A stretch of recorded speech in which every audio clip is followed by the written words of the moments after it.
ஸ்ரேயப்பதியாகிய பகவான் ஸ்ரீமன் நாராயணனுடைய கட்டளைக்கு இணங்கி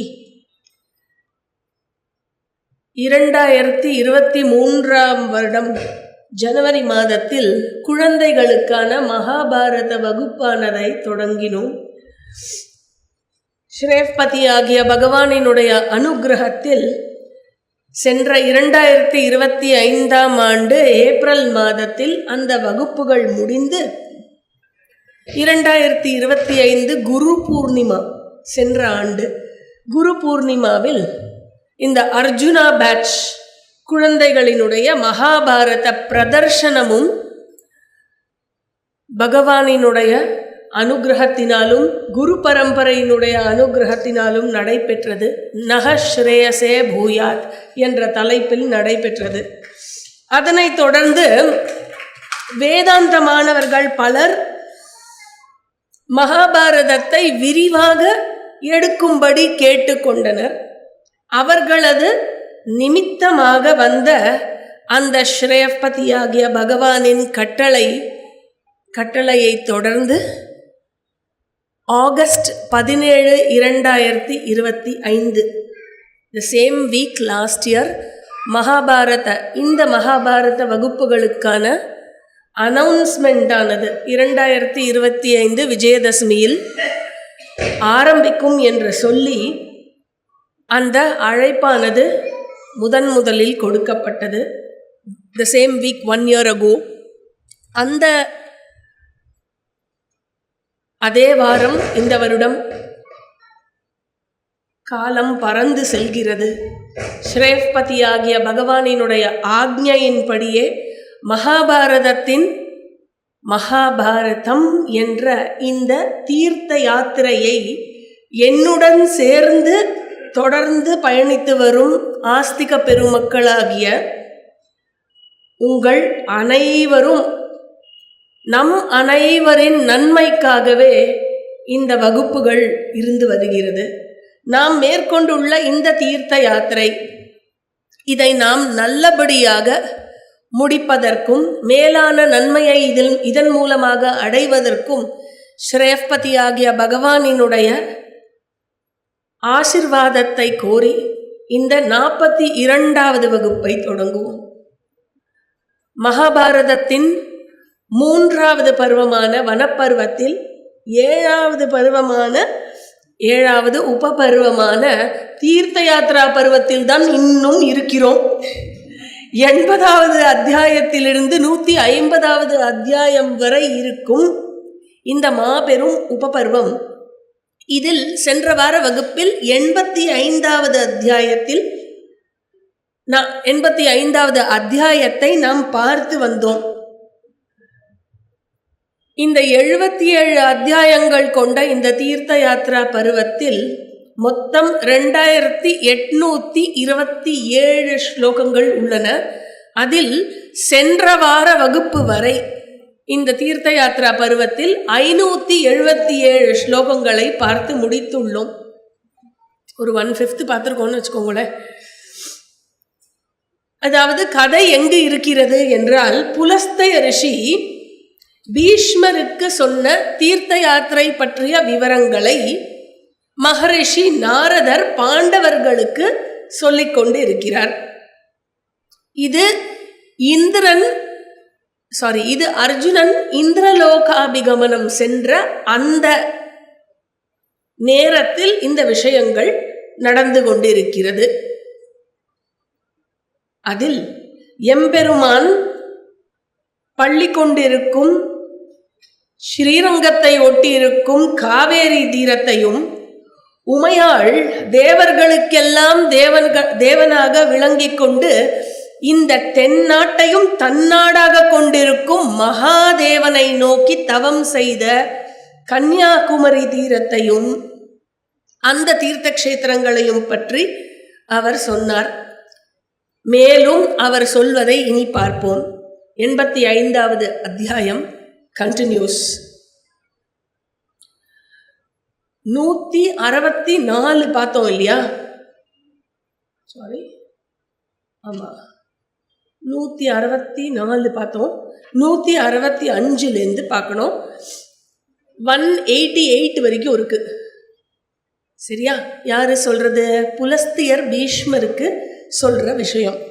165 காயத்ரி என்று கொண்டாடப்படும் தீர்த்தத்தை அவன் அடைய வேண்டும். இது it is not locatable today. எங்கேயான டெக்கான் ரீஜன்ல தான் எங்கேயான இருக்கணும். இப்போ சவுத்தில் இருக்கார் இல்லையா, அவர் காவேரி சொன்னார், கன்னியாகுமரி சொன்னார். இவர் சொல்றதை வச்சு பார்க்கும்போது இந்த ஏரியாவில் தான் எங்கேயோ இருந்திருக்கு. அது அந்த தீர்த்தத்தில் 3 இரவுகள் வசிக்கும் ஒருவன் 1000 பசுக்களை தானம் செய்த பலனை அடைகிறான். அங்கு ஏற்படும் ஒரு வினோதமான நிகழ்வு என்னவென்றால், ஸ்வரம் இல்லாமல் ஒருவன் காயத்ரி மந்திரத்தை உச்சரித்தாலும் ஸ்வரமும் நியமமும் உள்ளதாகவே அது அங்கு இருக்குமாம். இது 165. 166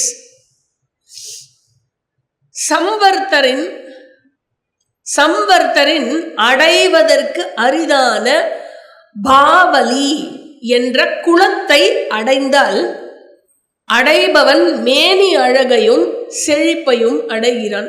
இதுவும் எக்ஸாக்டா இந்த பாவலி குளம் எங்கு இருக்கு என்று தெரியவில்லை. ஆனா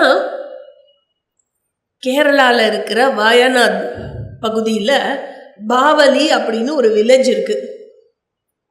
அந்த இடம்தான் இந்த இடமான மேலும் உறுதி செய்வதற்கு ஆதாரங்கள் சரிவர கிடைக்காததுனால அதுவாக இருக்கலாம் அப்படின்னு ஒரு யூகம்தான். இது என்னுடைய கருத்து தான். அடுத்து 167 வேணா என்ற நதி.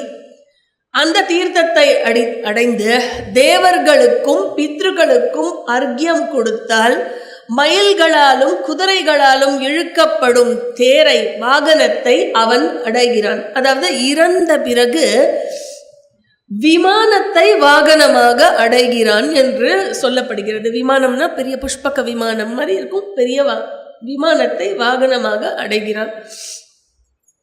இந்த வேணா அப்படிங்கிற நதி எக்ஸாக்டா எங்க இருக்குன்னு தெரியல. ஆனா சம்வேர் கோதாவரி பக்கத்துல இருக்கிறதாக சொல்லப்படுகிறது.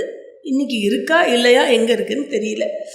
168 அடுத்தது சித்தர்களால் அடிக்கடி அணுகப்படும் கோதாவரி என்ற நதி. அதை அடைபவன் கோமேத யஜ்ஞத்தை செய்த பலனை அடைகிறான். 169 வேணா சங்கமம் அப்படிங்கிற இடம். வேணா எந்த நதியில சங்கமம் ஆகுதுன்னு மகாபாரதத்துல சொல்லல. ஆனா வேணா சங்கமம் எங்க இருக்கு, வேணாவே எங்க இருக்குன்னு இன்னும் கரெக்டா தெரியாததுனால வேணா சங்கமம் எங்க இருக்கு அப்படின்னு தெரியல. இதில் நீராடுபவன் வாஜபேய யஜ்ஞம் செய்த பலனை அடைகிறான். ஒரு டவுட் வரலாம், எங்க இருக்குன்னே தெரியல, எங்க இருக்குன்னே தெரியலன்னு இருக்கிற இடத்தெல்லாம் இப்ப பத்தி தெரிஞ்சுட்டு என்ன போறது அப்படின்னு. இதெல்லாம் கேட்டாலே என்ன பலன்னு பின்னாடி சொல்லுவார். அதனால அதுக்கோசரம் கேட்போம் இல்லையா. 170 அதன் பிறகு வரதா என்ற நதியினுடைய சங்கமத்தில் நீராடுபவன் 1000 பசுக்களை தானம் செய்த பலனை அடைகிறான். 171 188 வரைக்கும் இருக்கு. அடுத்தது ஒருவன் பிரம்மஸ்தானத்தை அடைந்து 1000 பசுக்களை தானம் செய்த பலனையும் அடைந்து இறந்த பிறகு ஸ்வர்க்கத்துக்கு உயர்கிறான். நெக்ஸ்ட் 172 குஷப்ளவன தீர்த்தம் என்ற தீர்த்தத்தை அடையும் ஒருவன் அங்கே 3 இரவுகள் தங்கி அந்த தீர்த்தத்தில் நீராடுவதனால் அஸ்வமேத யஜ்ஞம் செய்யும் பலனை அடைகிறான். 173 இதெல்லாம் எங்க இருக்குன்னு தெரியல. சரியா, கோதாவரி மட்டும் தெரியும். தேவஹ்ரதம் என்ற தீர்த்தம். இந்த தேவஹ்ரதம் என்ற தீர்த்தம் கிருஷ்ணவேணா என்ற நீரால் உண்டானதாக சொல்லப்படுகிறது. அந்த தீர்த்தத்தில் ஜாதிஸ்மரஹ்ரதம் என்ற குளம் இருக்கிறது. அந்த குளத்தில் நீராடினால் ஒருவன் பூர்வ ஜென்ம ஞாபகங்களை அடைகிறான். அங்குதான் இந்திரதேவன் 100 வேள்வி செய்து ஸ்வர்க்கத்துக்கு உயர்ந்தான் என்று சொல்லப்படுகிறது. அங்கு பயணம் செய்வதனாலேயே ஒருவன் அக்னிஷ்டோம பலனை அடைகிறான். அதன் பிறகு 174 சர்வதேவ ஹ்ரதம் என்ற தீர்த்தத்தில் நீராடும் ஒருவன் 1000 பசுக்களை தானம் செய்த பலனை அடைகிறான். நெக்ஸ்ட் 175 பயோஷ்ணி அப்படிங்கிற ஆறு. இன்னைக்கு பூர்ணா என்று சொல்லப்படுற நதி. கேர்ஃபுல், இது கேரளாவில் இருக்கிற பூர்ணா இல்லை. This is not the Purna that we see in காலடி. இந்த பூர்ணா மகாராஷ்டிரா குஜராத் பகுதியில் பாயும் தபதி என்ற நதியில் சேர்ற ட்ரிபியூட்டரி இது. சரியா? அந்த பயோஷ்ணி என்கிற பூர்ணா, அந்த தீர்த்தத்தில் தேவர்களுக்கும் பித்ருக்களுக்கும் அர்க்கியம் செலுத்தினால் 1000 பசுக்களை தானம் செய்த பலன். அதன் பிறகு புனிதமான ஸ்தலமாகிய தண்டக ஆரண்யம் கேட்டிருக்கேளா? ராமாயணத்துல தண்டகாரண்யம், அதை அடைய வேண்டும். அங்கே காட்டில் இருக்கும் நீரில் நீராட வேண்டும். அப்படி நீராடுபவனுக்கு 1000 பசுக்களை தானம் செய்த பலன் கிடைக்கிறது. இந்த ஃபாரஸ்ட் இன்னும் இருக்கு. Suppose to be a very one of the most rich forest natural ரிசோர்ஸஸில்.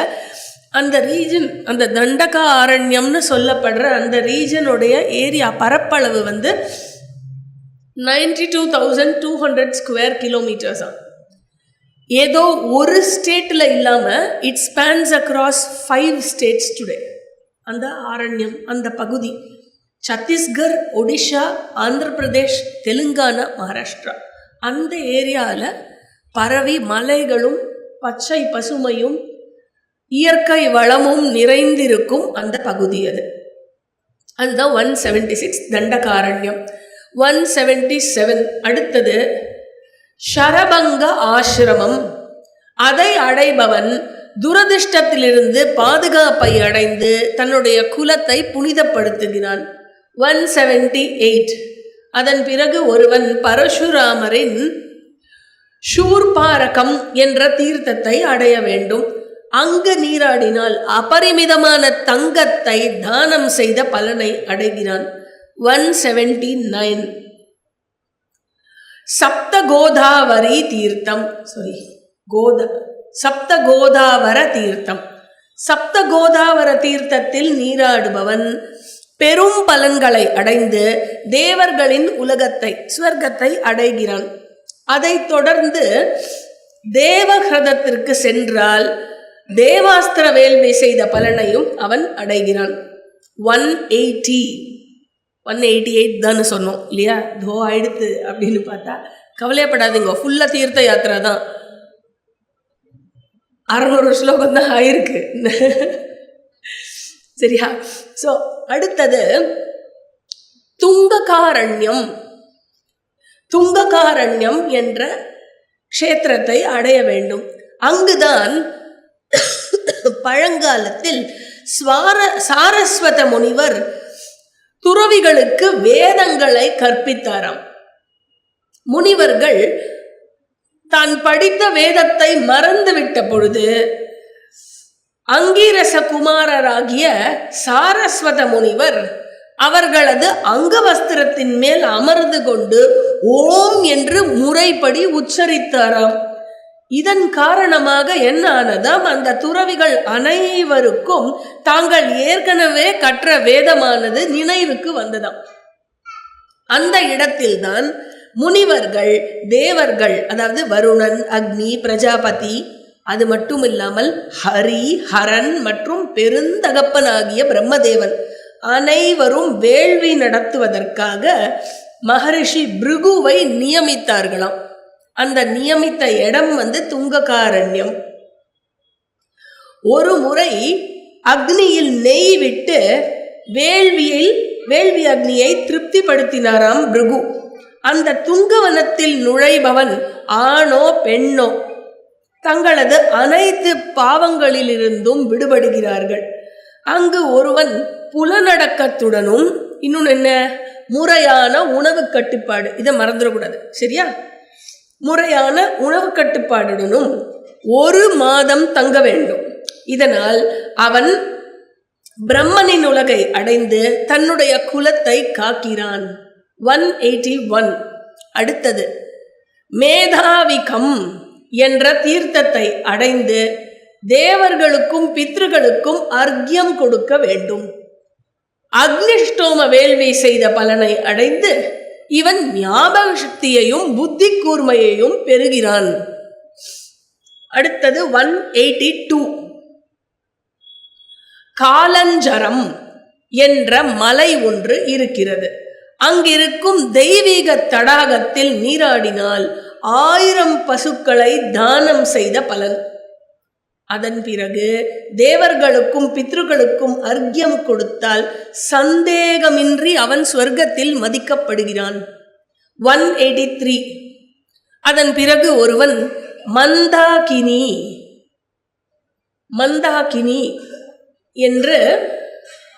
என்ற நதி, இது பயஸ்வினி என்ற பெயர். இந்த மந்தாகினி எங்க இருக்குன்னா சித்திரக்கூட்டத்துக்கிட்ட போற நதி. இது சித்திரக்கூட்டம் ஞாபகம் இருக்கா? அதுவும் ராமாயணத்துல வர இடம். இந்த இடங்கள் எல்லாம் ராமரும் சீதையும் நீராடி இருக்கிறார்கள் என்று சொல்லப்படுகிறது. அந்த இடத்தை நீராடி அந்த சித்திரக்கூட்டத்தையும் அடைந்து அங்கு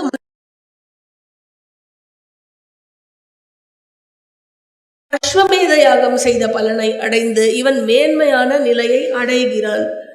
184. பர்த்ருஸ்தானம், இதுவும் சித்திரக்கூட் அண்ட் பிரயாக் ரீஜன்ல இருக்கு. அங்கு தேவசேனாபதியாகிய பகவான் கார்த்திகேயன் அங்கு இருக்கிறார். அந்த பகுதிக்கு பயணம் செய்தாலே ஒருவன் வெற்றி அடைவான். பிறகு அங்கிருக்கும் கோடி தீர்த்தத்தில் நீராடும் ஒருவன் 1000 பசுக்களை தானம் செய்த பலனை அடைகிறான். கண்டமா, பரவாயில்ல, உட்கார். எல்லாரும் ஒன்னதான் பார்த்துட்டு இருக்கா, உட்கார். அடுத்தது ஜேஷ்டஸ்தானம், அதுவும் இதே சித்திரக்கூட் பிரயாக் ரீஜன்ல இருக்கு. இந்த ஜேஷ்டஸ்தானத்தை அடைய வேண்டும். அங்கு சந்திரனை போல் ஒளிர்ந்து கொண்டிருக்கும் மகாதேவனை தரிசனம் செய்ய வேண்டும். அங்கு கொண்டாடப்படும் ஒரு கிணறு ஒன்று இருக்கிறது. அதில் 4 கடல்களும் கலக்குமாம்.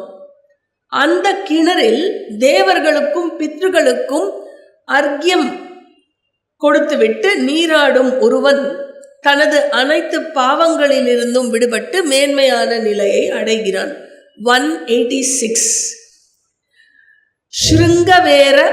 ஸ்ருங்கவேரபுர தீர்த்தம்.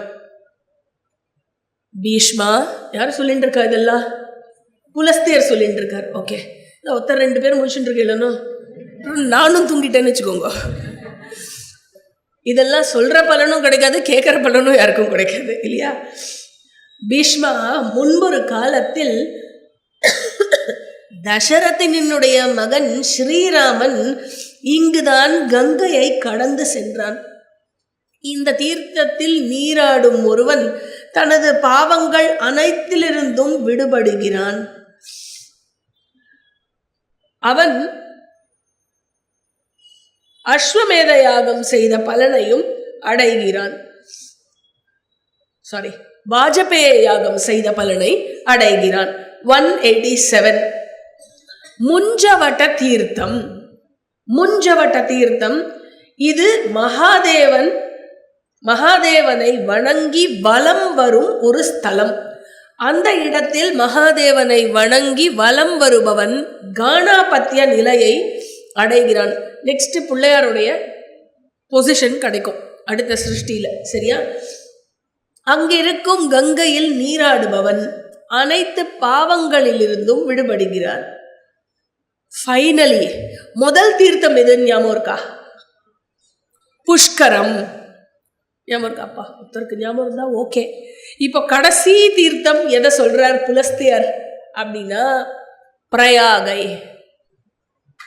ஏற்கனவே இண்டிகேட் பண்ணார் பிரயாகைய.